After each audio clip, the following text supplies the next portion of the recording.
Bonsoir. Si nous sommes réunis ce soir, c'est pour enterrer les derniers soupçons d'hostilité à l'encontre de Jaylen Brown. Jaylen, après plusieurs années de nuit blanche à épier chacune de tes actions négatives pour rédiger des tweets tous plus salés les uns que les autres, tu as su faire taire le hater qui était en moi.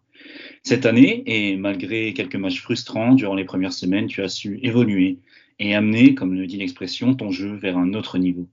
Fini les pertes de balles incessantes, les tirs rapides ou sans rythme, les aides défensives approximatives ou inexistantes. Cette année, Jaylen, tu es presque devenu un joueur parfait, un leader par l'exemple, capable tantôt d'inscrire une trentaine de points avec facilité, tantôt de défendre avec férocité sur le meilleur attaquant adverse. Si le hater qui était en moi a pu dire l'an passé que tu n'étais pas un top 30 NBA, il m'est impossible de dire que tu n'es pas l'un des tout meilleurs joueurs de la ligue cette année. À vrai dire, ton duo avec Jason Tatum est presque aussi destructeur que tes pertes de balles d'autrefois dans un Game 7. Aujourd'hui, Jaylen, je veux te demander pardon. Pardon d'avoir douté de ton talent et de ta capacité à briser ce plafond de verre qui te tenait éloigné de la table des tout meilleurs. Désormais, un seul obstacle me sépare encore d'une adhésion totale à ton fan club. Car Jaylen, plus que jamais, de tes performances en playoff, dépend de la levée d'une 18e bannière. Et si toi et tes camarades réalisaient cet exploit, cette fois, je te le jure, mes tweets nocturnes ne seront plus que des déclarations d'amour. Vous écoutez Le Trèfle, le podcast francophone des Boston Celtics.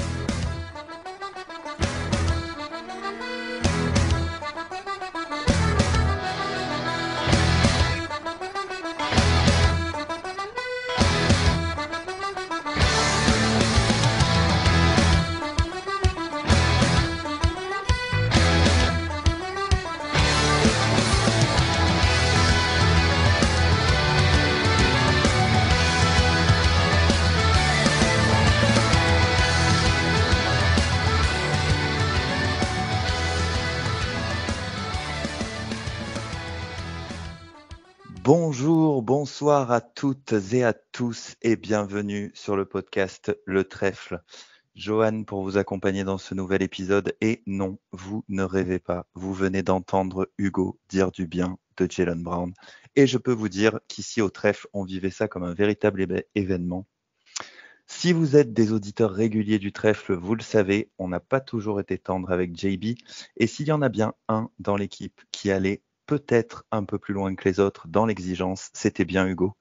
Ça fait un petit moment qu'il nous dit qu'il veut intervenir sur Jaylen. On a hésité à faire un mini focus pour pouvoir en parler. Et puis quand le moment de faire le bilan individuel est venu, ça a naturellement trouvé sa place. Bon, pour marquer le coup quand même, on a modifié un petit peu la structure de ce début d'épisode. Mais quel plaisir de t'avoir entendu en ces termes, Hugo. Comment ça va ? Bah écoute, ça va, hein. Jaylen Brown nous apporte du bonheur, hein, un peu plus qu'en tout cas, si je peux me permettre, un peu plus que voilà, en tant qu'enseignant, futur enseignant, la nomination d'Amélie Oudéa-Castéra, qui pour le coup me rappelle finalement les heures sombres du hater que j'étais. Eh ben voilà, il y aura donc un petit point négatif, mais c'est vrai que Jaylen nous apporte du bonheur en ce moment. On va se concentrer là-dessus. Avec nous pour l'enregistrement de cet épisode, il y a aussi Titouan. Comment ça va, Titouan ? Bah, ça va très bien. Bon, j'ai la chance, je pense qu'on peut dire, de pas faire partie de l'éducation nationale et de pas avoir les soucis que vous avez. Mais au final, je les ai un peu par ça déteint un peu sur moi, étant donné que j'ai l'impression d'être entouré d'enseignants ou de futurs enseignants. Mais non, ça va très bien. Les Celtics sont toujours la meilleure équipe de la ligue. Et comme a dit Hugo, Jaylen Brown nous montre le bon visage du Jaylen Brown qu'on aime bien, donc tout va bien. Ok, bah écoute, je vais revenir vers toi dans un instant justement pour que tu puisses développer un petit peu et nous parler toi aussi de Jaylen Brown. Mais avant ça, petite présentation quand même. Cet épisode sera donc la deuxième partie d'un double épisode consacré, je le disais, au bilan individuel de nos joueurs. Donc si vous tombez sur cet épisode alors que vous ne nous avez pas écouté depuis un petit moment, bon, a priori, il n'y a pas d'obligation d'aller écouter l'autre en premier, hein, je pense pas, puisque on traite les joueurs de manière individuelle. Mais en tout cas, voilà, n'oubliez pas que l'autre partie est d'ores et déjà disponible. Et puis bon, si vous êtes du genre à vouloir faire les choses absolument dans l'ordre, eh ben, vous mettez sur pause, vous allez écouter la première partie et puis vous reviendrez vers nous un petit peu plus tard. Dans cette autre partie, Elias était accompagné de Vincent et de Azad. Ils ont parlé de Derek White, de Lamar Stevens, de Luke Cornett, de Peyton Pritchard, de Jason Tatum, de Svi Mikhailiuk et de Al Horford. Et nous, donc, nous allons avoir le plaisir aujourd'hui de vous parler des autres membres de l'équipe. Juste un dernier petit point, donc depuis cet épisode, on s'est fait laver par les Bucks. Bon, pas sûr qu'il faille accorder énormément de poids à cette défaite. Alors ça a l'air pratique, dit comme ça. S'il y a des fans des Bucks qui nous écoutent, ils doivent se dire, eux, ils s'embêtent pas, ils se prennent une grosse défaite, ils disent que ça compte pas. Alors bien sûr, c'est pas ce que je veux dire, mais on en parlait justement avec Hugo en off, qui nous disait qu'il savait pas si c'était une si bonne idée. Il semblerait que il ait été choisi de prioriser la série de victoires au TD Garden, parce que bon, le record est beau. Mais c'est vrai que si on avait donné la priorité au match contre les Bucks et qu'on l'avait gagné, parce qu'encore fallait-il le gagner, une victoire nous aurait quand même donné 5 matchs d'avance sur eux. Le plus dur aurait peut-être été fait dans la course au first seed de l'Est. Mais bon, il en a été décidé autrement. Gros back-to-back derrière les Wolves. On a su rebondir contre les Rockets. Et puis on a eu un match, pour reprendre ce que nous disait Vincent dans notre petite conversation privée, pas fifou contre les Raptors. Qu'on a gagné quand même, c'est toujours bon à prendre contre les Raptors, mais c'était pas top. Nous voilà donc avec un bilan de 31-9. On enregistre quelques heures avant le début du match contre les Spurs. Et donc, si vous écoutez cet épisode rapidement après sa parution, vous serez donc pile poil à la mi-saison avec 41 matchs joués. Voilà pour ce qu'il y avait à dire avant de démarrer. Titouan, je te donne la parole sur Jaylen Brown. Bah écoute, déjà, je voudrais te féliciter pour la prononciation de Svi, dont moi je ne dis que le prénom parce que je ne veux pas m'essayer à prononcer son nom de famille. Alors Hugo m'a coaché quand même. Il me l'a fait répéter 2 ou 3 fois la première fois que j'ai parlé de lui. Mais du coup sur Jaylen Brown, j'ai pas beaucoup plus à dire que ce qu'a dit Hugo. C'est vrai qu'on note des progrès dans les efforts défensifs. En fait, dans tout ce qu'on lui a reproché, je note quand même pas mal de progrès. Donc dans les efforts défensifs, on l'a dit. Et surtout, moi, ce qui m'a marqué le plus, parce que je pense que c'est ce qui nous dérangeait le plus, c'était l'acceptation de son rôle, on va dire, notamment être plus efficace dans le jeu sans ballon.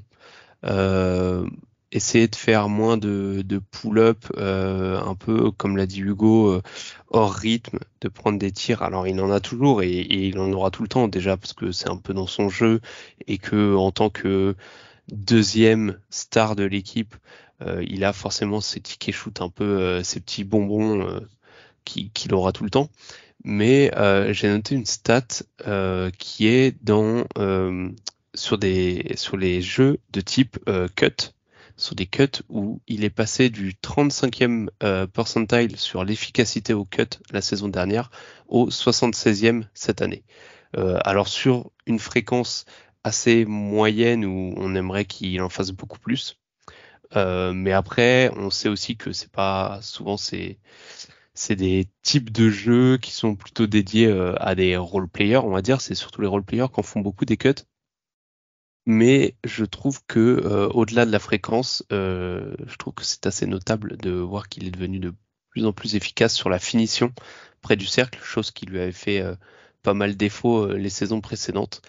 Donc ça, c'était un premier point, l'acceptation de son rôle et tout ça. Et l'autre chose aussi qu'on a vu et dont on a déjà parlé, il me semble, dans des épisodes précédents, c'est qu'on le voit beaucoup plus à la passe, notamment dans sa relation avec Porzingis. Et là encore, la petite stat que j'ai relevée, c'est son ratio assist-turnover, qui est de 1,34 cette année contre 1,18 la saison dernière. Alors, ça reste médiocre, on va dire. 1,34, c'est pas exceptionnel, c'est même pas bon. mais il y a quand même un peu de progrès et c'est quand même assez notable vu le nombre de fois où on lui a tiré dessus, peut-être peut-être un peu trop facilement. Quand il fait des progrès, même s'il passe de médiocre à correct, on va dire, ou à juste à peine bon, c'est quand même notable, quoi. Donc, euh, donc voilà, ouais. Merci John Bond pour les efforts. Maintenant que tu as signé ton gros contrat, tu es un peu plus focus et ça fait plaisir si ça nous permet de ramener un titre. Ouais. Hugo, est-ce que tu veux rajouter quelque chose du coup ou tu avais dit tout ce que tu avais à dire dans ta magnifique déclaration de début d'épisode? Alors j'ai dit l'essentiel, je pense, juste pour ajouter par rapport à ce que vient de dire Titouan. Titouan parlait notamment de son jeu sans ballon en attaque. Moi, j'en ai un peu parlé dans l'introduction, mais surtout son jeu sans ballon aussi en défense. Et globalement, jeu sans ballon en défense évidemment, mais c'est un petit pléonasme ce que je viens de faire. Mais sa défense globalement cette année, qui est à des années-lumière de ce qu'on a vu. En fait, on retrouve le Jalen Brown qu'on avait entreaperçu sur la bulle, sur la bubble, où il avait été très très bon. Là, on le voit, mais vraiment quasiment tous les soirs, en fait, accepter son rôle, se dire, il dit lui-même au final, il a envie d'être reconnu aussi pour sa défense. Et souvent, il y a des discours comme ça, des discours de superstars et de joueurs NBA qui disent justement qu'ils veulent être le meilleur défenseur, mais lui, pour le coup, c'est vraiment le cas. Il a vraiment step up de ce côté-là du terrain, et pour le mieux. Et après, pour rejoindre encore ce qu'a dit Titouan, je suis d'accord avec tout. Moi, je tiens à mettre peut-être un petit point quand même sur la table, c'est que finalement, on voit le Jalen Brown qu'on avait envie de voir au moment où le staff a changé dans sa quasi-intégralité. Donc, est-ce que, encore une fois, on ne peut pas vraiment savoir si le staff y est pour 100% là-dedans, mais malgré tout, toujours est-il qu'il est bien mieux utilisé avec ce staff-là. Donc, c'est à signaler en espérant que ça continue. Parce que, encore une fois, comme j'ai dit dans ma petite intro, maintenant, là où on l'attend vraiment, ça sera en playoff et voir s'il peut évoluer, notamment face à des défenses de zone comme Miami et peut-être aussi comme Philadelphie ce que Philadelphie pourrait proposer également. Je me permets de rajouter, c'est vrai que parce que Hugo parlait du staff, et c'est vrai qu'on fait des bilans de mi-saison de joueurs, mais c'est quand même intéressant de noter, je pense qu'il faut le mentionner, le staff et alors Mazzulla et son staff. Mazzulla a eu quand même pas mal de critiques après l'élimination en playoff l'année dernière, et je trouve que, alors comme le dit Hugo, c'est difficile de savoir à quel point le nouveau staff a une influence sur Mazzulla, sur le coaching, sur les joueurs, mais c'est quand même notable de voir les progrès en termes de coaching et de tactique, on va dire, que ce soit offensive ou défensive, de la part des Celtics cette année. Je pense que ce qui le montre le mieux, c'est cette polyvalence défensive et tous les schémas défensifs que propose Mazzulla et son staff, qui sont en plus qui dans l'exécution sont parfaites. Je pense notamment à cette zone 2-1-2 là qu'on a vu de plus en plus.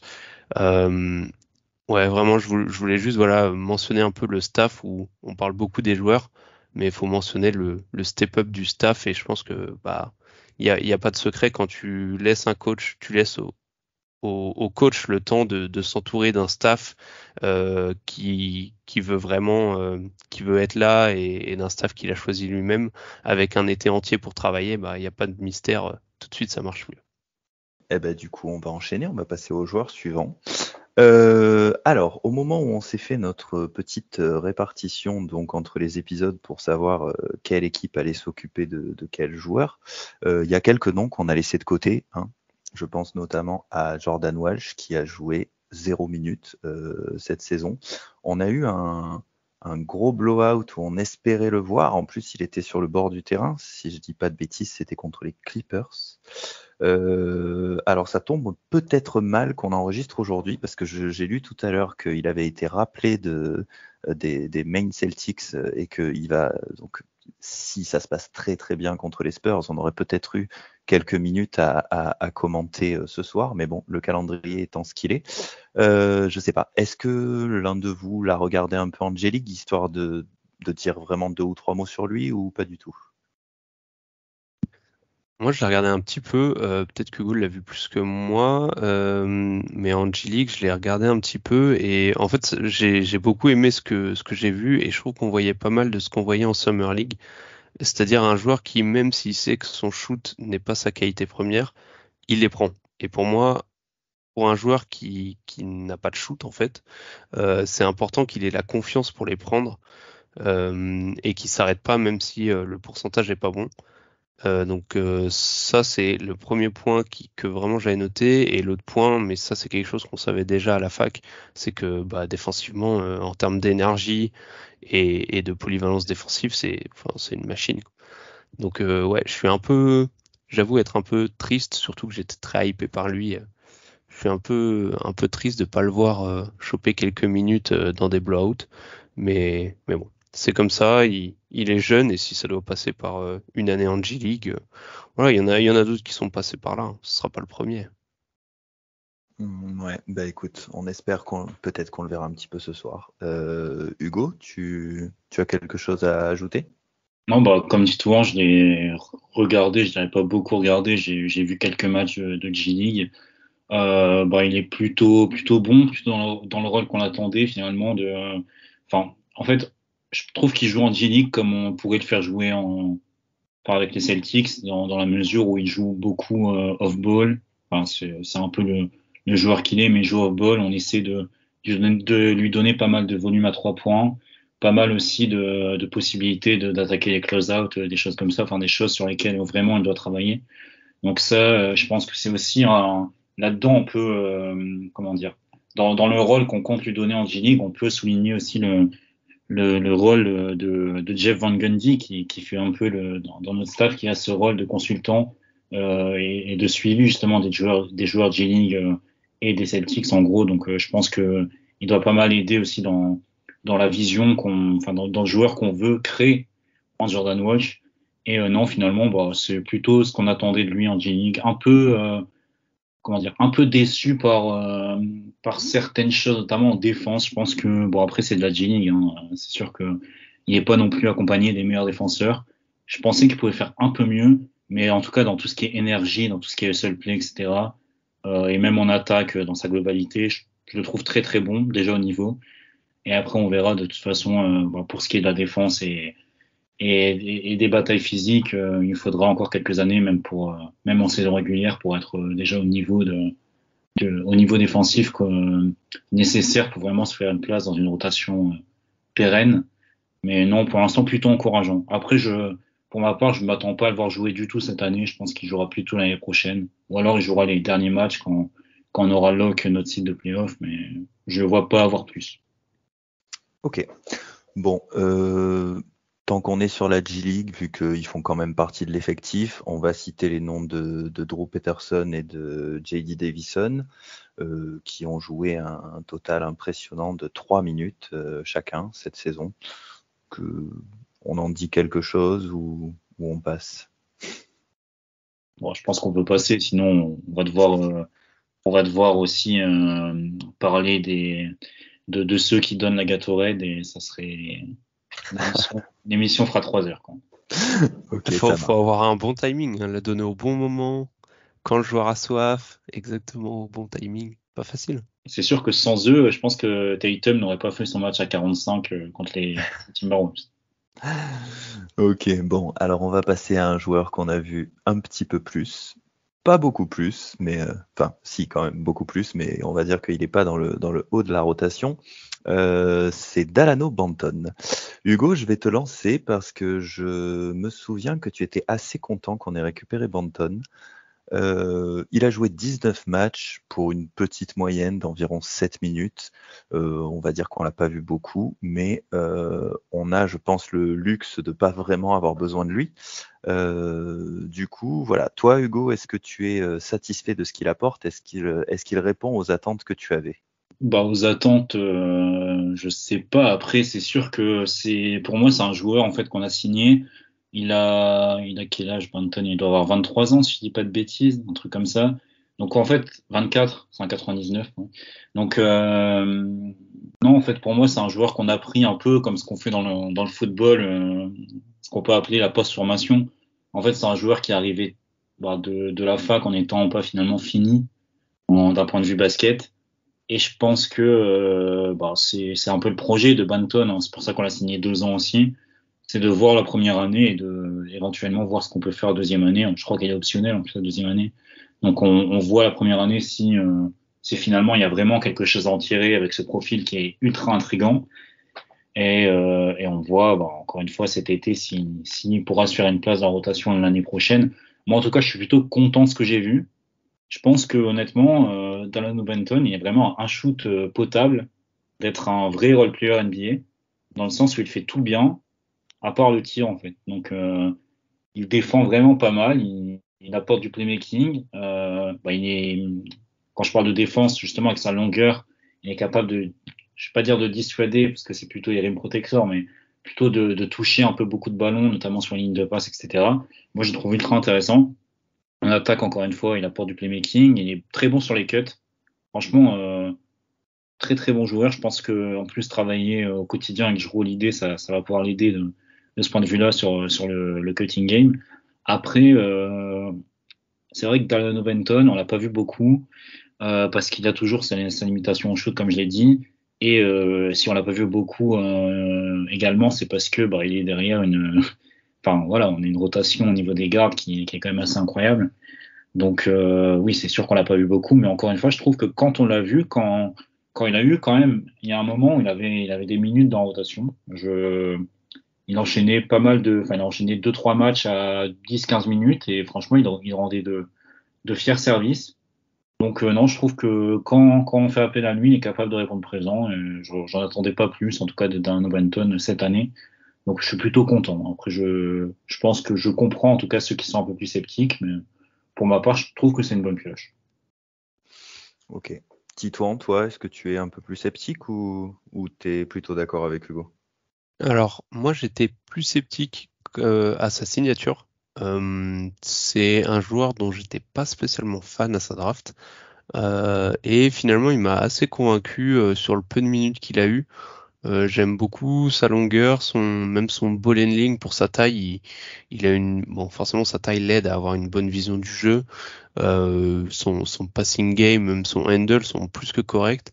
Et c'est surtout en défense que je le trouve hyper intéressant. Bon, encore une fois, bien aidé par sa taille, mais ouais, je trouve souvent bien positionné. Il fait pas d'erreurs, contrairement à beaucoup de jeunes. Beaucoup de jeunes font des erreurs souvent dans la défense. Lui, je le trouve vraiment bon là-dessus. Donc ouais, non, il n'y a pas de, enfin, il y a beaucoup de choses où il m'a plu. Après, bien sûr, comme l'a dit Hugo, en fait, il est à un shoot d'être un meneur backup euh, plus que convenable en fait. Et je dirais même, alors plus qu'un shoot, je dirais même à une finition. Parce que parfois, par contre, la finition, même près du cercle, sans même parler du shoot extérieur, même sa finition près du cercle, parfois, ça te fait sauter du canapé. Mais non, ouais, il est à une main, en gros, une main près d'avoir une rotation dans une bonne équipe en NBA. Ouais. Bon, une main, c'est quand même pas rien pour un basketteur, mais ok. Ouais, c'est sûr. Voilà. On note, ça marche. Eh ben écoute, je vais revenir vers toi dans pas longtemps, Titouan. On va passer à un joueur qu'on voit beaucoup plus pour le coup, qui est une part importante de la rotation des Celtics. Il a manqué un seul match cette saison, il a été titularisé 4 fois, avec une durée moyenne de 22 minutes de jeu. On va parler d'un de tes chouchous, hein, on va passer à Sam Hauser. Sam Hauser, dont on a cru à ses débuts qu'il était simplement un spécialiste du 3 points, et puis il s'est révélé être bien plus important que ça. Il nous a montré qu'il était capable de faire de gros efforts, notamment en défense. Aujourd'hui, il est le 7e homme, hein, dans cette rotation des Celtics, derrière notre 6, on va dire, pour ce qui est du temps de jeu et du temps passé sur le terrain. Donc, Titouan, comment tu analyses, toi qui dois y avoir en plus un œil particulièrement attentionné, comment tu analyses cette première moitié de saison pour Sam? un œil attentionné, mais peut-être pas objectif. Non, je trouve que, alors offensivement, on a eu ce pourquoi on l'avait signé, on le savait, c'est son spacing, son shoot qui est incroyable. Donc ça, là-dessus, il n'y a pas vraiment de surprise. Là où j'ai eu la plus grosse surprise, c'est sur sa défense. Au tout début, on le pensait négatif. On pouvait s'attendre éventuellement à ce qu'il soit, on va dire, neutre. Et finalement, il est, je dirais, neutre plus. C'est-à-dire qu'il est capable sur certaines séquences de même être un peu positif. On l'a vu sur quelques séquences, faire plus que juste le strict minimum. Alors, je ne vais pas dire que il a anéanti les meilleurs attaquants adverses, mais il est régulièrement ciblé. Et d'ailleurs, on en entend souvent parler dans les médias. Euh, Mazzulla communique beaucoup là-dessus aussi, que Sam Hauser, dès qu'il est sur le terrain, il est régulièrement ciblé par les attaques adverses. Et en fait, les fois où il est ridicule, elles sont assez rares finalement. Alors, encore une fois, je dis pas que c'est un excellent défenseur, mais contrairement à ce qu'on pourrait penser, moi je le trouvais assez peu mobile, notamment latéralement. Et finalement, en fait, entre son intelligence, son placement, et je pense qu'il a un peu pris aussi de gabarit qui fait que, mine de rien, il arrive à contenir quelques attaques assez régulièrement. Donc ouais, grosse surprise sur son niveau défensif. Par contre, j'ai noté un petit truc que j'avais peut-être pas vu les années précédentes. Alors est-ce que j'étais aveuglé par mon amour pour lui, je ne sais pas, mais que j'avais pas vu et que souvent Hugo et Pierre notamment le relevaient assez régulièrement. C'est sa sélection de tir où parfois il a un peu trop de tirs forcés. En fait, on a vraiment l'impression qu'on lui a dit, écoute Sam, t'es sur le terrain, t'es à 3 points, dès que t'as la balle, tu shootes. Et le problème, c'est qu'il le fait peu importe qu'il y ait un défenseur devant lui ou pas.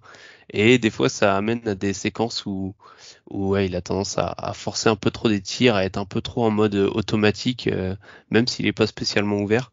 Et quand tu vois ses pourcentages à 3 points, tu dis, si tu gommais ces deux, trois petits shoots là, on va dire un ou deux shoots par match que tu prends alors que t'es pas ouvert, et que, ouais, et que tu prends un peu tu fais un peu le mauvais choix. Si tu gommais ces deux, trois petits trucs là, tu pourrais être encore meilleur, quoi. Donc, c'est le seul petit truc, moi, qui me gêne un peu, chez lui.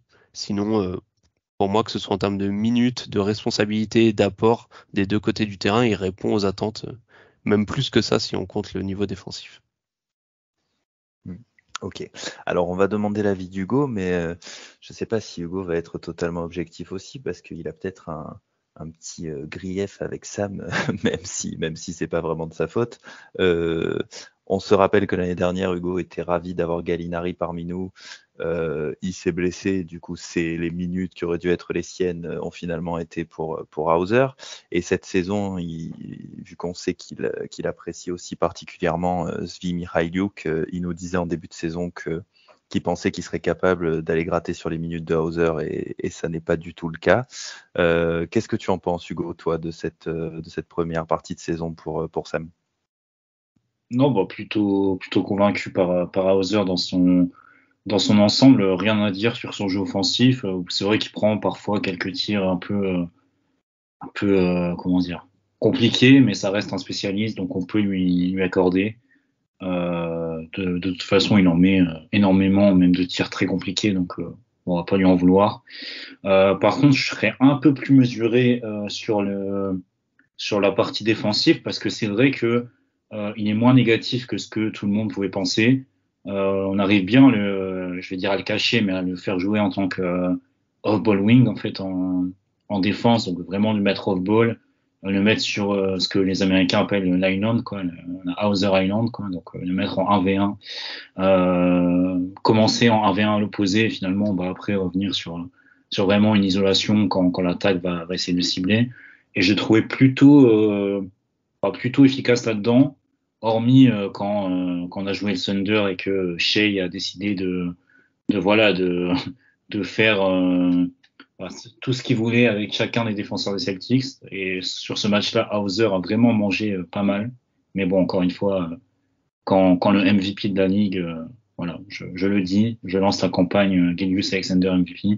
Mais voilà, quand un joueur aussi fort a envie de marquer des paniers, je pense qu'il peut le faire sur n'importe qui. On va pas en vouloir à Sam Hauser d'avoir mangé ce soir-là. Ça arrivait à d'autres gens très très bien. Mais sinon, ouais, très intéressant aussi sa rim protection en défense. Je trouve vraiment, avec sa longueur, etc., il est capable de gêner pas mal de tirs et d'être efficace.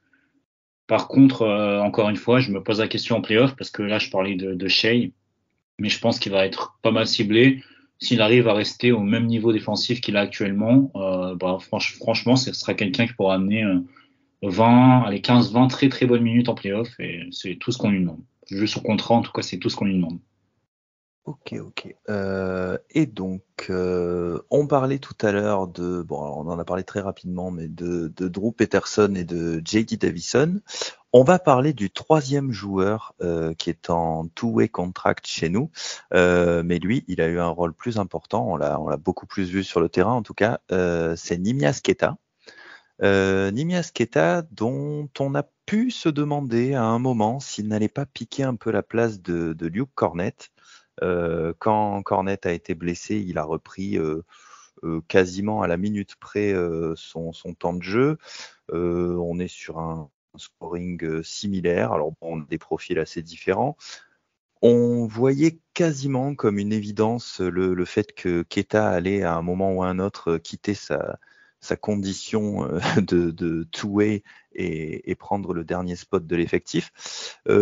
Sauf que depuis que Cornet est revenu de blessure, on l'a quasiment plus vu. Cette place de troisième pivot, elle semble bel et bien promise à Luke.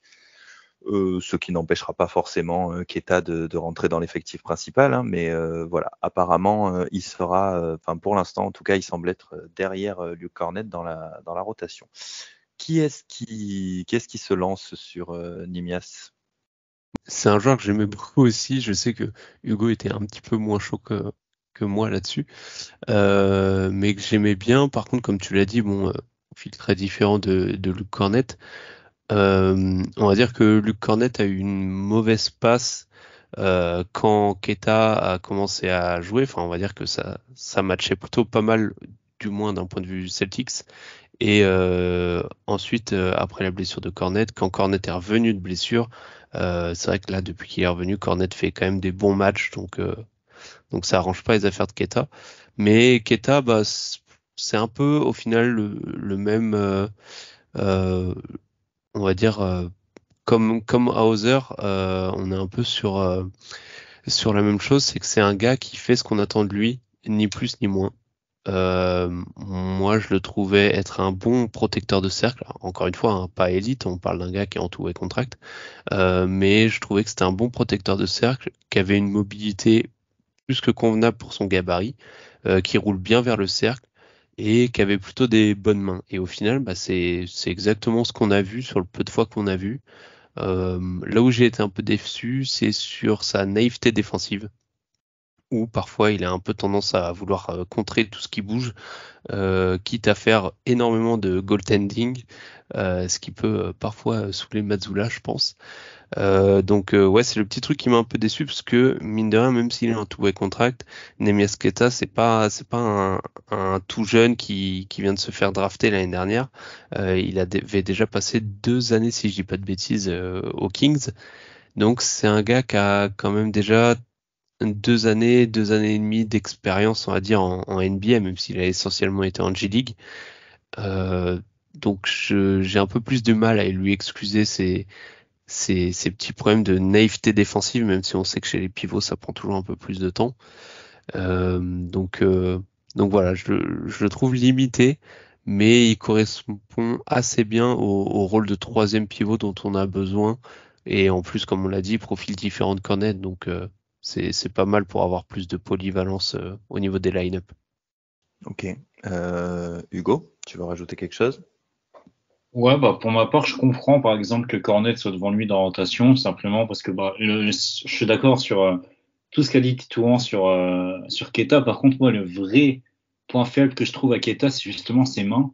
Je trouve que niveau finition, c'est difficile. Parfois, c'est vraiment difficile. Et Là où en fait Cornet, par sa taille, justement sa finition et également son passing, euh, est un peu plus intéressant, en tout cas en attaque, parce qu'il apporte justement une autre option en attaque. Enfin, il apporte vraiment quelque chose, une autre dimension, je trouve, à notre attaque. Alors que Keita, bon, ok, c'est un super rebondeur offensif pour le coup.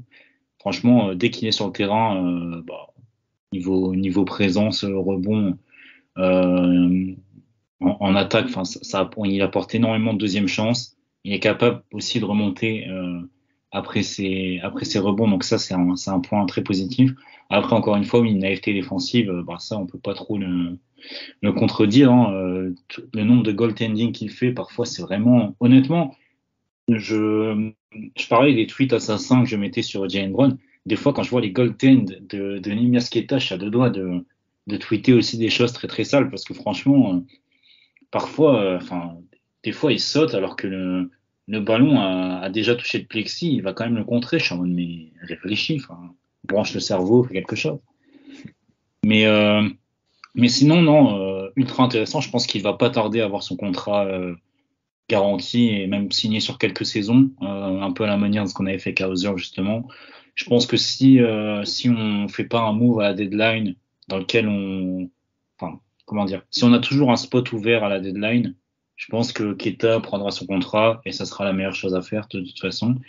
Mais encore une fois, oui, non, moi je comprends que Cornet joue plus que lui, parce qu'il apporte autre chose et il est un peu plus valuable, même si la défense de Cornet peut faire peur parfois. Je trouve que, bon, encore une fois, c'est un luxe aussi d'avoir Keita en quatrième intérieur. Ça, c'est vrai que c'est un luxe. Mais par contre, c'est vrai que Hugo faisait le parallèle avec la situation contractuelle de Sam Hauser, enfin comment on a géré la situation contractuelle de Hauser. Et si on peut faire la même chose avec Keita, on n'est pas à l'abri de se retrouver avec une belle petite surprise, un peu comme à Hauser, où, bah, comme Hugo l'a dit, à Hauser, il a ses qualités, il a ses défauts, mais quand on voit ce qu'il apporte vis-à-vis de son contrat, c'est incroyable d'avoir un joueur qui a un tel apport par rapport à ce contrat, je veux dire au prorata de son contrat.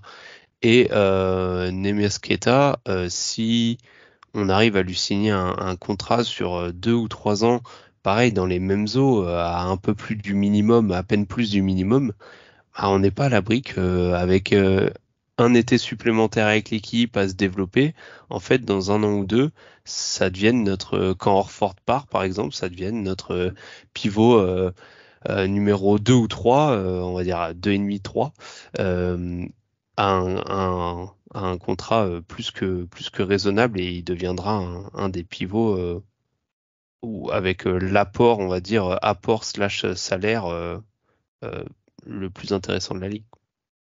Si les progrès viennent évidemment avec.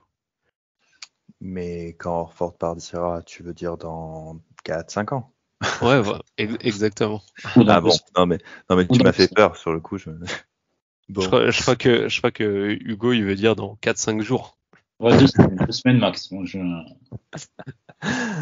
bien, bien, bien. Bon, les gars, je vous propose d'enchaîner. Il nous reste 3 joueurs à traiter, dont 2 gros morceaux. Donc, on va commencer par l'un de ces deux-là, à savoir Jrue Holiday. Jrue Holiday qui a donc été le malheureux dans l'histoire du blockbuster trade de Damian Lillard et que Brad Stevens a eu la bonne idée d'aller récupérer.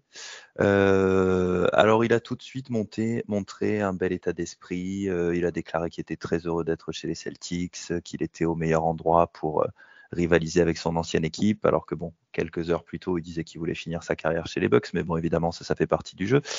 Il a vite fait donner une sensation de coéquipier modèle. Il a dit au moment où on savait pas trop à quoi ressemblerait le 5 majeur des Celtics, il disait que lui était prêt à sortir du banc.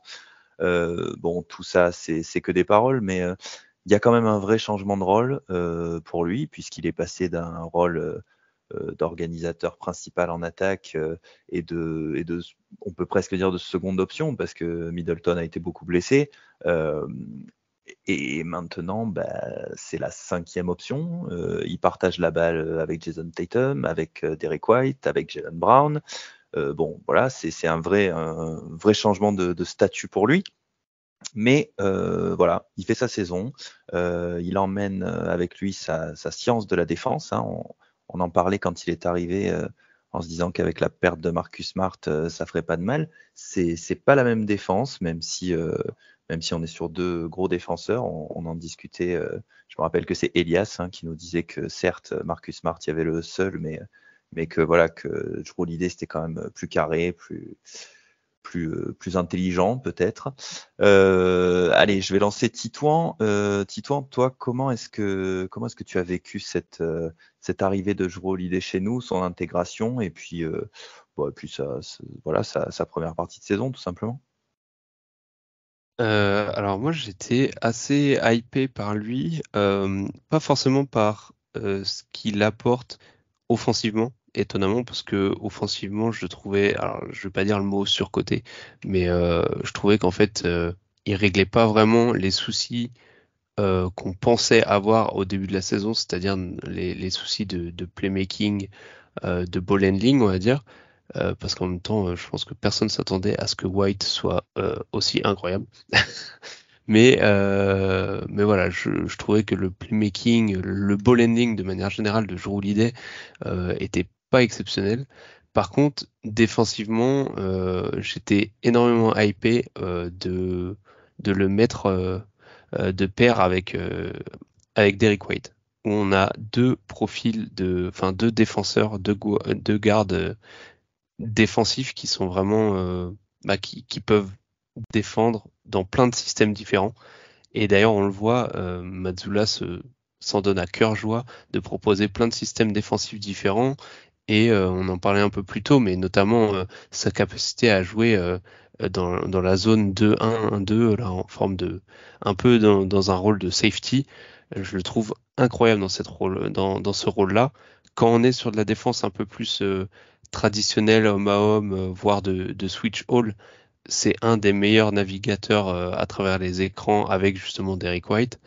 Et ouais, je le trouve tellement important dans la défense où, comme on l'avait déjà dit un peu précédemment, là où Smart faisait des actions défensives, c'était plus un playmaker défensif, Jrue Holiday va pas forcément te faire l'interception, le plongeon que Smart ferait.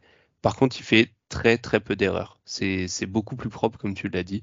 Donc ouais, moi sur la première moitié de saison, là, je suis scotché entre guillemets par le niveau défensif de Jrue Holiday. On savait que c'était un très bon défenseur, mais moi je savais pas que c'était un défenseur aussi polyvalent en fait. C'est surtout sa polyvalence défensive que je trouve incroyable.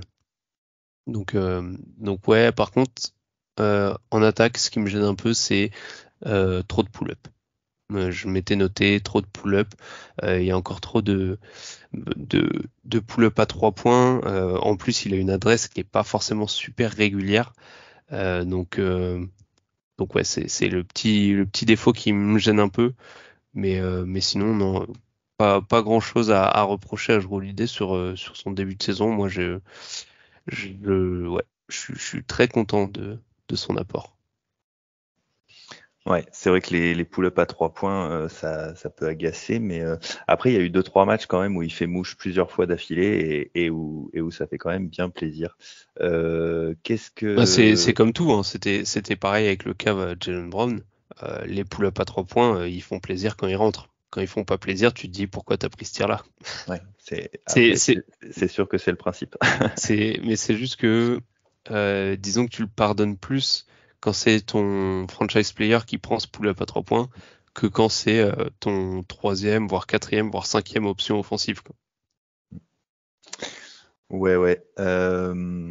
Hugo, comment tu es toi sur le cas Jrue Holiday? Juste parce que vous venez d'en parler, donc je suis allé juste checker la stat en vitesse. Sur les pull-ups, il est quand même à 36%. Alors, c'est pas incroyable. Et c'est vrai qu'il y a une grosse fréquence. Il en prend 4 par match. Donc, c'est beaucoup. Mais c'est pas catastrophique, quoi. Donc, Ouais, c'est plus la fréquence que je lui reprochais, hein, plus ouais, que l'efficacité. ouais, Mais ouais. je comprends. Non, c'est vrai que parfois, ça peut agacer. Après, non, je roule l'idée dans son intégralité. Je pense que c'est... moi, je m'en suis jamais caché. Hein. J'étais très content du trade de Smart, enfin plus par rapport aux joueurs que le trade de Smart a rapporté, dont on parlera un peu après. Et j'étais plutôt content du trade d'Holiday. Je pensais que, comme Titouan en fait, et comme Azad, on en avait parlé dans le podcast qui a suivi le trade, il me semble, j'étais un peu circonspect par rapport à son apport offensif, même si je trouvais qu'il était bien meilleur que Smart quand même en attaque. Mais je trouvais que ça valait pas forcément. Enfin, on avait payé quand même cher pour la petite upgrade en attaque, mais je trouve qu'en défense, il était plus versatile quand même. Et non, au final, je suis conquis par l'idée. Encore une fois, il a pas ça on le savait, hein, c'est pas un très bon playmaker, etc. Mais on n'en a pas vraiment besoin parce que, comme Tito l'a dit, White est exceptionnel cette année. Tatum est aussi très très très fort en playmaking cette année. Ça, c'est un point qu'il faut souligner parce que Tatum en playmaking cette année, il est vraiment vraiment vraiment très très fort. Il est capable justement de doter une charge de travail assez énorme pour tous ses coéquipiers, dont Holiday, on parlera aussi après de Porzingis. Mais non, Holiday, franchement, rien à dire. Il est capable en plus, lui, de step up quand on a besoin. Là, on enregistre le 17 janvier. Il y a quelques jours, on a joué Toronto. Un match un peu traquenard. On joue pas très bien au global. Enfin, franchement, longtemps, j'ai cru qu'on pourrait perdre ce match. Et au final, qui sort de sa boîte pour mettre ses 20 points, 22 même, Jrue Holiday. Et à chaque fois qu'on a besoin de lui, je pense aussi au match face aux Timberwolves, que j'ai mentionné tout à l'heure, quand il faut mettre le gros tir assassin en fin de match, qui sort de sa boîte, Jrue Holiday. En fait, à chaque fois, bon, évidemment, il va passer à côté de quelques matchs, mais quand on a besoin de lui, franchement, il répond présent. Et ça, c'est quelque chose qui finalement n'a pas de prix, hein. Ok, on a payé cher le Jrue Holiday, mais pour l'instant sur le terrain, il répond plutôt bien. Et là, je regardais des stats. Enfin, Chris Forsberg pour NBC Sports Boston a sorti un article assez marrant. En gros, il recense les bilans des Celtics en fonction des stats. Et au final, on se rend compte que quand Jrue Holiday, défend, intercepte contre des ballons, les Celtics sont vraiment, ont un bilan vraiment exceptionnel. Donc, Jrue Holiday fait tellement de choses qu'il rend l'équipe meilleure, je vais pas dire lui tout seul, mais qui contribue vraiment à rendre l'équipe meilleure. Il apporte énormément dans un 5 qui est déjà très très très très chargé. Donc non, franchement, je pense que, en tout cas, personnellement, je pouvais pas rêver mieux de Jrue Holiday, des performances de Jrue Holiday quand on a transféré pour lui.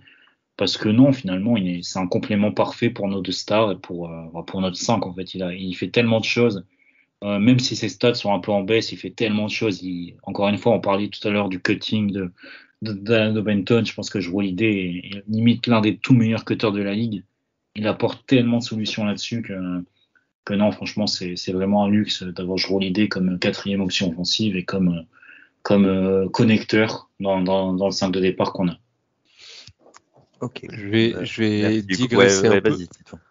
Je vais digresser un peu, mais de manière générale, alors c'est valable pour Jrue Holiday, mais je trouve que ce qui fait la force des Celtics cette saison, c'est que nos principaux joueurs, on va dire les Jays, Porzingis, Holiday, White, en fait, ils font, ou on peut même rajouter un Sam Hauser là-dedans, ils passent rarement à côté de leur... Enfin, il n'y a pas beaucoup de matchs où à la fin du match, tu te dis, ce joueur-là a été catastrophique. Parmi nos 5 titulaires, en tout cas, il y a peu de matchs où tu te dis, sur ce match-là, il a vraiment été catastrophique. Il y en a quelques-uns, mais il y en a vraiment très peu, et je pense que c'est ce qui fait la force des Celtics cette année. C'est pas le niveau de leur franchise player, c'est pas la profondeur, c'est vraiment le fait qu'en fait, les soirs où on n'est pas dedans, il y en a pas beaucoup en fait. Il y a des soirs où on n'est pas bon, mais pas au point de se dire voilà, il y a tout acheté. Il y en a eu quelques-uns, mais c'est quand même assez rare et je pense que c'est vraiment ce qui fait qu'on a le meilleur bilan de la ligue jusqu'à maintenant. Voilà, c'était petite parenthèse parce que justement Hugo parlait du côté Jrue Holiday vraiment régulier dans les performances. Ouais, tu voulais aussi bien rappeler qu'on a le meilleur 5 de la ligue et tant qu'à faire. On l'avait pas encore dit aujourd'hui, c'est vrai. Non mais oui, c'est vrai que d'abord. Vas-y Hugo, excuse-moi. Non, on n'a pas que le meilleur 5, on a la meilleure équipe de la ligue. Hein. Et le meilleur coach. Aussi, ça, je m'en suis jamais caché. Et les meilleurs Bravo. porteurs de Gatorade, apparemment. Aussi. Du coup, on est au top. Allez, bon, bah alors du coup, on continue et on va parler maintenant d'Ochet Brissett. Ochet Brissett qu'on voyait comme bon, alors il arrive à la place de Grant Williams, on se doutait bien qu'il y aurait un step down assez conséquent. On le voyait comme un possible energizer, on se disait que voilà, qu'il pourrait rentrer dans des moments que ça pourrait être intéressant. Il fait pas un début de saison fantastique, il joue pas beaucoup. Et puis depuis quelques matchs, on le voit un peu plus. Hugo, tu disais tout à l'heure que il y avait une petite période où Banton avait joué quelques matchs d'affilée, où il avait eu un peu plus de minutes, il avait eu un peu son moment. Là, moi, j'ai le sentiment que c'est un peu le moment de Brissett. Je trouve que après, c'est peut-être une fausse idée que je me fais, mais j'ai l'impression qu'on le voit un petit peu plus là depuis quelques matchs. Bon, c'est rarement des grosses minutes, mais il a quand même joué 23 matchs.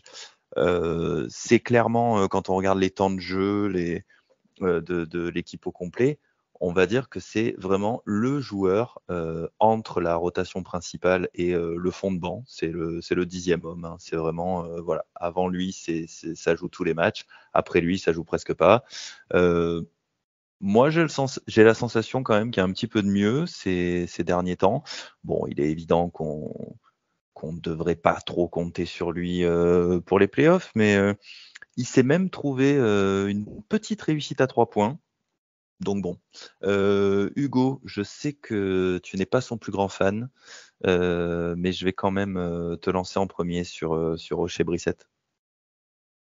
C'est sûr que je suis pas son plus grand fan. Après, c'est vrai que moi, Ochet Brissett, si on est dans une optique de le faire rentrer quand l'équipe a un petit coup de mou dans dans tout ce qui est intensité, énergie, etc. C'est un super joueur pour apporter vraiment de l'énergie, pour aller se battre, mettre finalement la tête. Enfin, j'aime pas cette expression, mais mettre la tête là où nous on mettrait pas le pied. C'est un peu du luxe en avoir Ochet Brissett.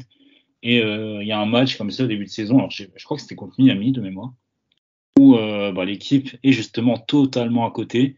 Ochet Brissett rentre, il prend 2 rebonds offensifs, je crois, et il remet l'équipe dedans au niveau énergie. Et là-dedans, je pense que c'est un super joueur pour jouer ce rôle-là, ce rôle d'energizer, le rôle de réveil, en fait, de radio-réveil. Quoi. Une équipe d'or, Ochet Brissett, il réveille tout le monde, il met un petit coup là, sur le parquet, il raye le parquet là, avec son énergie, sa fougue et ça remet l'équipe dedans. Par contre, là où je suis un peu sceptique sur Ochet Brissett, c'est que il apporte franchement beaucoup. Encore une fois, le rebond offensif, tout ça, mais il a quand même des défauts qui sont assez criants. Moi, le premier défaut que je vois en Ochet Brissett, et Azad l'avait sorti, il me semble, dans un tweet l'été dernier quand on l'avait signé, c'est les stats d'Ochet Brissett, enfin la réussite d'Ochet Brissett proche du cercle. C'est catastrophique. Franchement, pour un joueur de sa taille, de son profil, un joueur voilà vraiment athlétique, qui prend des rebonds, qui joue beaucoup proche du cercle, qui fait des cuts aussi. Franchement, il a une finition proche du cercle, c'est proche du néant, de la catastrophe. Et c'est problématique parce que franchement, il pourrait vraiment se faire une place s'il avait ça et aussi un shoot à 3 points un peu plus décent. On l'avait dit, il avait fait une saison à 42% à 3 points. Là, il est plutôt autour de, encore une fois, il en prend pas énormément, donc ça on peut pas lui en vouloir. Mais souvent, justement, les défenses font le choix de l'oublier. Souvent, il se retrouve dans le corner. Et malheureusement, il n'est pas capable de scorer. Ça, c'est un gros problème. Parce que s'il avait ça et un peu plus de finition, je pense vraiment que ça serait un joueur qui serait pas 9e homme. Ça serait un très bon, je pense, 8e homme. Franchement, ça pourrait être ça. Chez Brissett, ça pourrait vraiment être ça. Donc j'espère qu'on va lui engager le même shooter coach du shoot qu'avait Grant Williams, hein, le fameux The Little Shooter sur Twitter, hein, qui travaille avec les plus grands. Si on pouvait l'engager, je suis pas contre, hein, parce que je pense vraiment que chez Brissett avec un tir, ça serait pas loin d'être le joueur qui nous manque dans cette rotation pour être vraiment une équipe ultra stacked, une équipe vraiment ce que les Américains disent, la fully loaded. Et franchement, chez Brissett peut être cette différence. Hmm. Il faudrait qu'il passe un peu plus de son temps libre avec Sam Hauser, du coup. Titouan, qu'est-ce que tu en penses, toi, d'Ochez Brissett sur cette première partie de saison? Bah, comme l'a dit Hugo, énergie, rebond offensif, là-dessus, il n'y a pas grand-chose à dire. Par contre, moi, quand je pense à Ochez Brissett sur cette saison, ce qui me vient en tête tout de suite, c'est le même de Dewey qui dit je m'attendais à rien et je suis quand même déçu. Parce qu'en fait, autant en attaque, on s'attendait pas à grand-chose. Donc effectivement, donc ça va. Mais par contre, moi, j'étais un peu déçu par sa défense. En fait, alors ok, il prend du rebond, il met de l'énergie, il met de l'impact, mais je pensais que avec justement cette énergie, ce profil physique, je pensais qu'il pouvait être plus fort et plus impactant que ça. Et alors je dis pas qu'il est mauvais défensivement, mais je le trouve en fait correct sans plus. Et alors visiblement, comme tu as dit, il reste quand même la principale rotation derrière le trio Horford, Pritchard, Hauser en sortie de banc.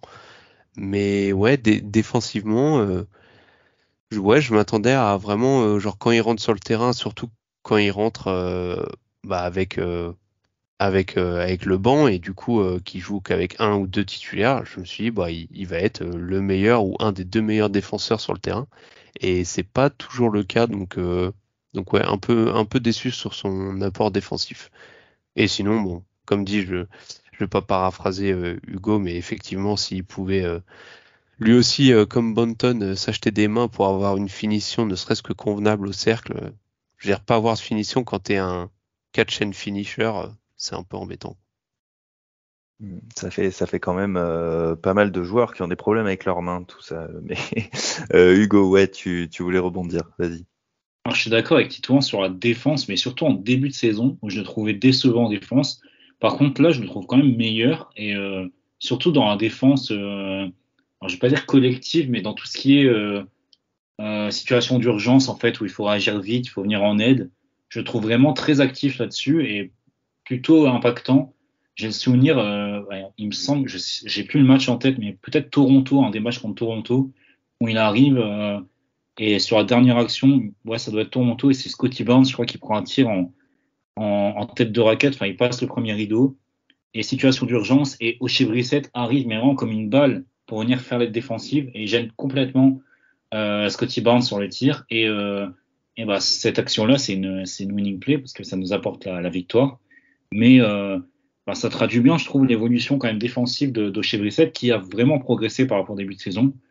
Et là, je trouve, c'est vrai qu'au début, comme Titouan le disait, il était parfois négatif. Et là, pour le coup, je le trouve plutôt impactant, mais du bon côté. Pas comme par exemple un Imiaskita par séquence ou un Luke Cornet que je trouve parfois vraiment en difficulté en défense. Lui, je trouve qu'il a su passer le step et là, il est vraiment euh, plus positif que négatif en défense. Même si ça reste pas, c'est pas Jrue Holiday ou Derek White, mais ça reste un joueur qui est vraiment très correct, je trouve, en défense.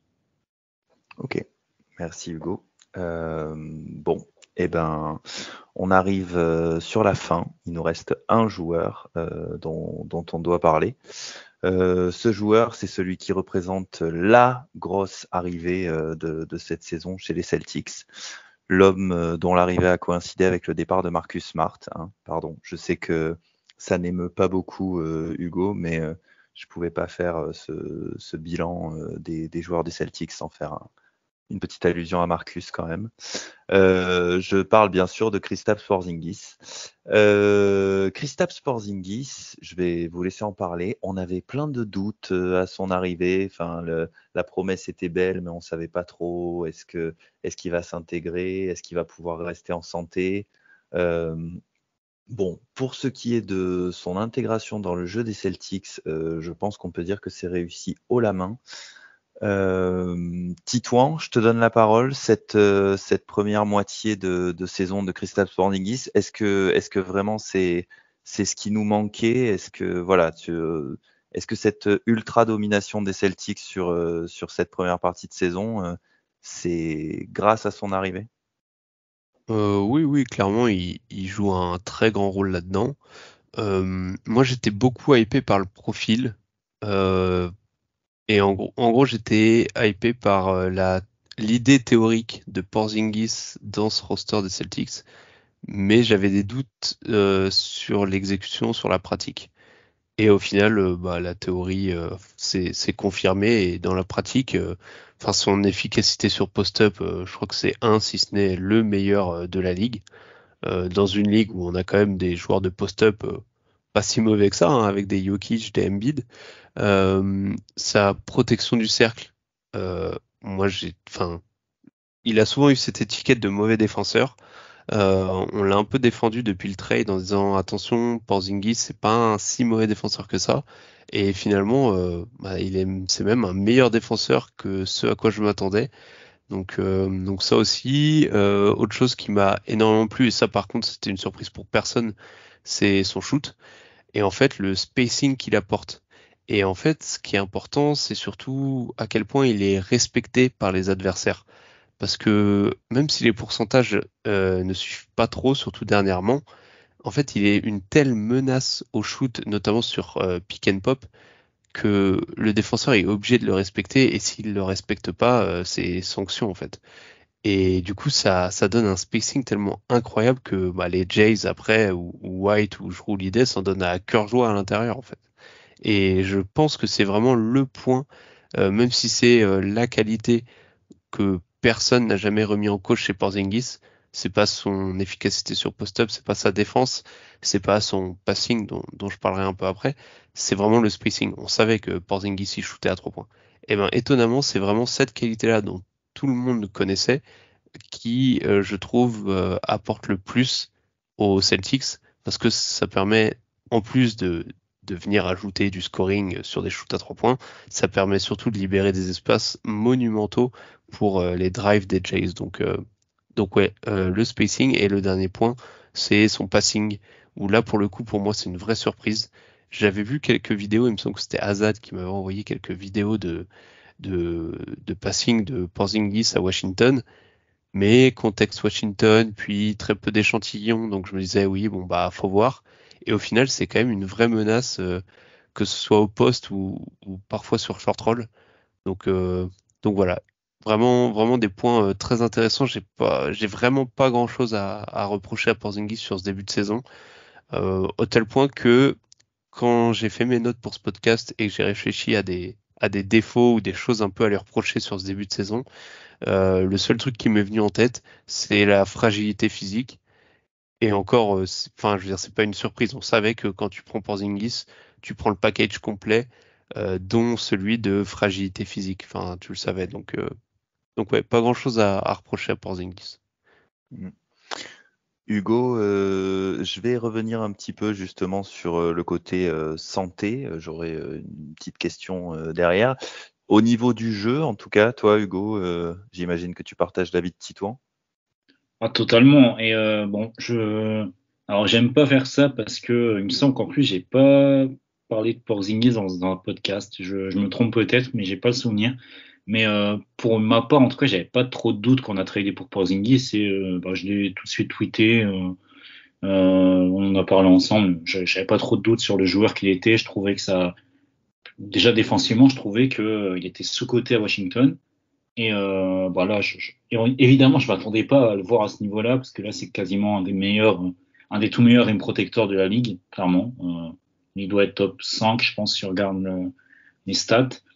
Par contre, juste un point sur lequel j'étais pas trop d'accord avec Titouan, c'est quand on dit qu'il est respecté sur les tirs. Alors, c'est vrai il y a toujours l'étiquette de Porzingis comme étant un shooter. Par contre, si on regarde les stats, notamment sur le pick and pop, enfin, sur le pick and pop, en tout cas, l'eye test, quand je regarde, j'ai pas l'impression qu'il est super respecté. Enfin, il est souvent ouvert. Et en effet, en fait, quand on regarde les stats de Porzingis, il prend 22% de ses tirs à 3 points wide open. Donc 22%, on va dire à peu près 1 sur 4. Il prend quasiment 2,6 tirs à 3 points par match en étant wide open. Et c'est là où ça pose problème. C'est qu'en fait, parfois, il n'est pas respecté, notamment sur pick and pop. Et en fait, là-dessus, il a 32% de réussite. Enfin, 33 avec les arrondis. 33% de réussite. Donc, en fait, c'est le seul petit défaut qu'on pourrait lui dire, comme l'a dit Titouan, c'est cette réussite qui fuit parfois, mais quand il va réussir à trouver ces 2, 3, 4% supplémentaires, bah franchement, bon courage à nos adversaires, parce que là, vraiment, ça va être une équipe encore plus létale que celle qu'elle n'est actuellement.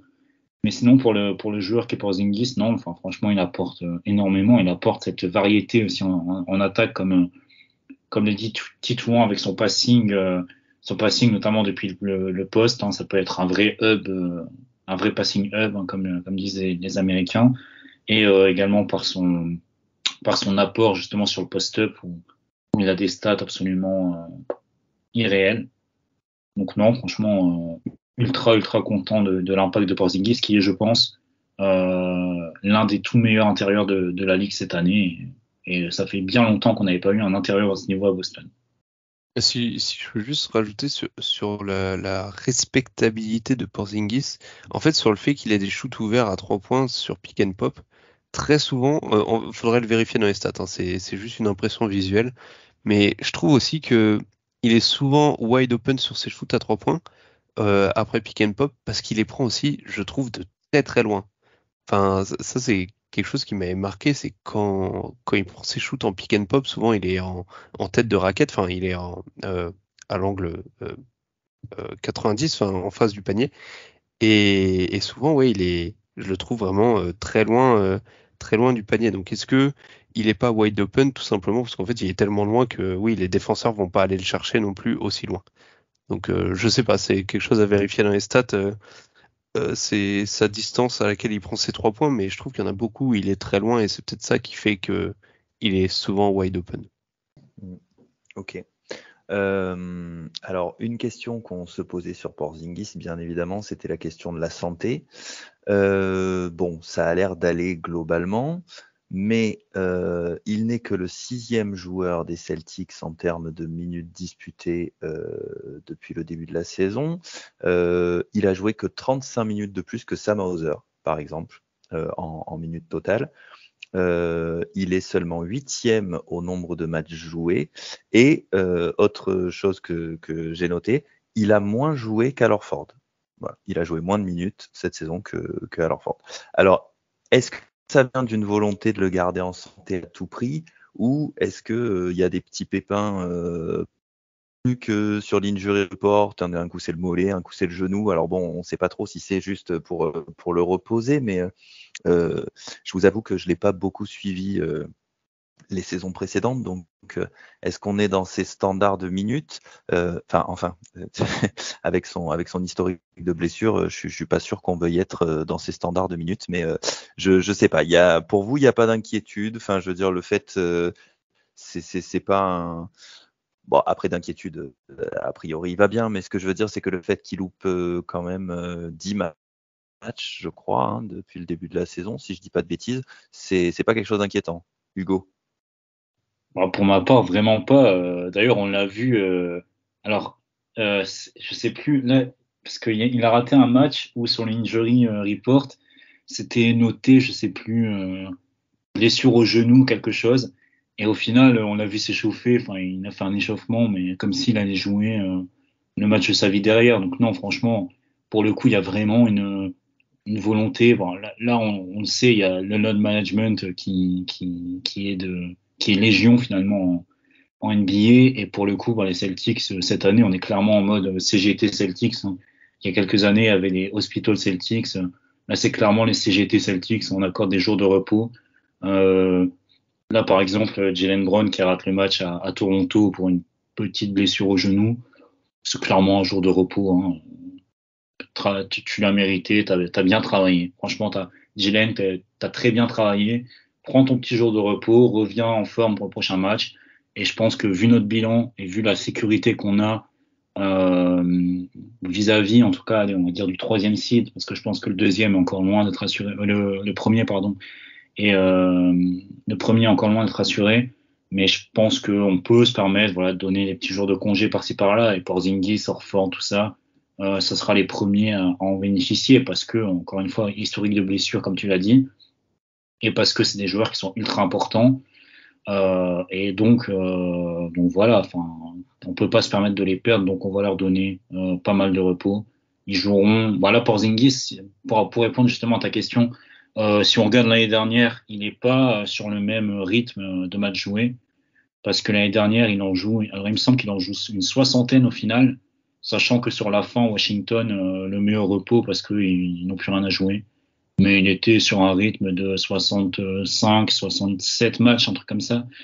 Donc cette année, il fera évidemment moins, mais c'est pas un problème. Enfin, c'est pas un souci de blessure. En tout cas pour moi, ce que je pense, c'est que c'est pas un souci de blessure. C'est plus un souci de conservation, quoi. C'est de prévention. Voilà, le mot, c'est ça pour moi, c'est prévention. Ouais, c'est sûr qu'on a tout intérêt à être prévenant parce que si, je touche du bois, mais si Kristaps venait à se blesser, ce serait quand même plus la même histoire. Bon, bah écoutez, on a fait le tour. Est-ce qu'il y a quelque chose à ajouter? Est-ce que l'un d'entre vous veut profiter du micro pour ajouter quelque chose? Bon, à part que c'est la bonne année pour gagner un titre, non, tout va bien. Ah là c'est vrai que on a l'air d'être dedans là. Hein.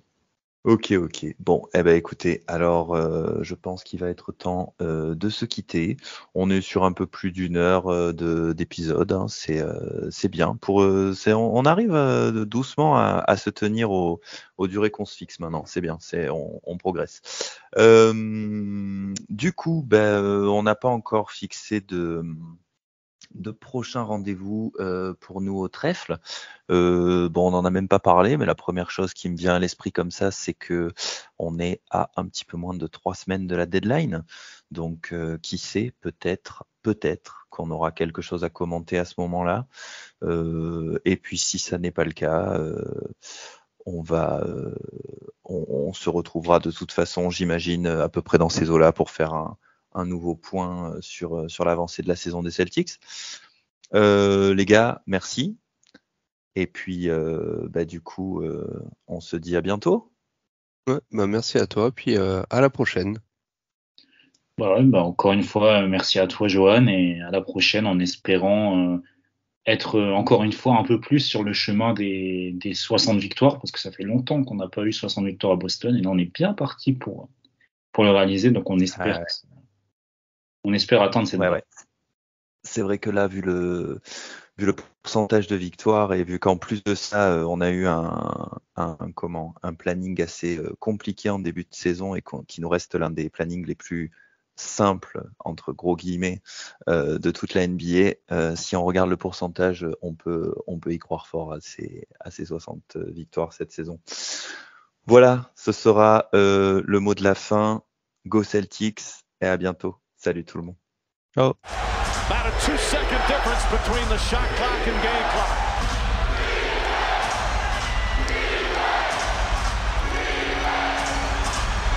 Thomas on the drive, pull-up jumper, it's good! Isaiah Thomas gives the Celtics the lead with 2.4 remaining. 13 fourth quarter points. And Atlanta calls their final timeout.